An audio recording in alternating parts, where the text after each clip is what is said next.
నమస్తే అండి అందరికీ, welcome back to trade with me. So చాలా రోజులు అయిపోయింది వీడియో చేసి. ఈ రోజు నుంచి అయితే మనకి డైలీ మండే నుంచి ఈ మంత్ ఎండ్ వరకు డైలీ వస్తూ ఉంటాయండి వీడియోస్, మన వాళ్ళతో లైవ్ చేసినవి, మన వాళ్ళకి పంపించిన ట్రేడ్స్.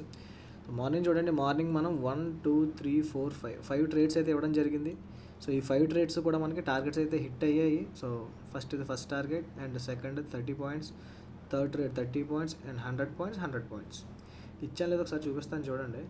మార్నింగ్ మార్కెట్ ఓపెన్ అయిన తర్వాత మనమైతే లైవ్ అయితే పంపించడం జరిగింది. పంపించిన తర్వాత మార్నింగ్ ఇది ఫస్ట్ టార్గెట్ 74,606 ఇది ఫస్ట్ టార్గెట్ అండి. సో ఇక్కడ మన వాళ్ళకి 20 పాయింట్స్ అయితే రావడం జరిగింది. ఫస్ట్ టార్గెట్కి 20 పాయింట్స్ అయితే రావడం జరిగింది.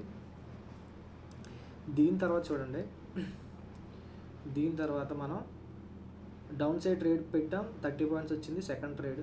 దీని తర్వాత ఒక స్కాల్పింగ్ ట్రేడ్ పెట్టాం, 30 points, call side trade, scalping trade 30 points అయితే వచ్చింది.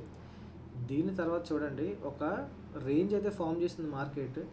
ఈ రేంజ్ ఫామ్ చేసిన తర్వాత మార్కెట్లో బ్రేక్ అయ్యేంత వరకు ఎటువంటి ట్రేడ్స్ చేయొద్దని చెప్పడం జరిగింది.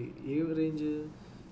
ఈ రేంజ్ ఎప్పుడైతే ఫామ్ అయిందో ఇది బ్రేక్ అయ్యేంత వరకు ట్రేడ్ చేయొద్దు అని చెప్పడం జరిగింది.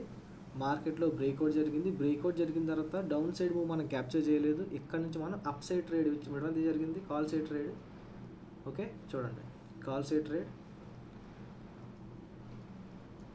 100 పాయింట్స్ అయితే రీచ్ అయింది. 330 అండ్ 430 100 పాయింట్స్ అయితే రీచ్ అయింది. ఇక్కడ నుంచి కాల్ సైడ్ ట్రేడ్ అండి. దీని తర్వాత మళ్ళీ డౌన్ సైడ్ ట్రేడ్ వెంటనే ఇవ్వడం జరిగింది మన వాళ్ళకి, చూడండి అది కూడా. సో వెంటనే ఇక్కడ నుంచి డౌన్ సైడ్ ట్రేడ్, ఈ ట్రేడ్ కూడా మన వాళ్ళకి 100 పాయింట్స్ అయితే రీచ్ అయింది. సో ఆఫ్టర్నూన్ నుంచి మనం మళ్ళీ ఏమైనా ఆపర్చునిటీ వస్తే పంపిస్తామని చెప్పడం జరిగింది. సో మీలో కూడా ఎవరైనా ట్రేడ్ చేయాలి అనుకుంటే ఒక నెంబర్ అయితే మెన్షన్ చేస్తాను, మెసేజ్ చేయండి, మాతో లైవ్లో ట్రేడ్ చేయొచ్చు. Thank you. Trade with me, bye.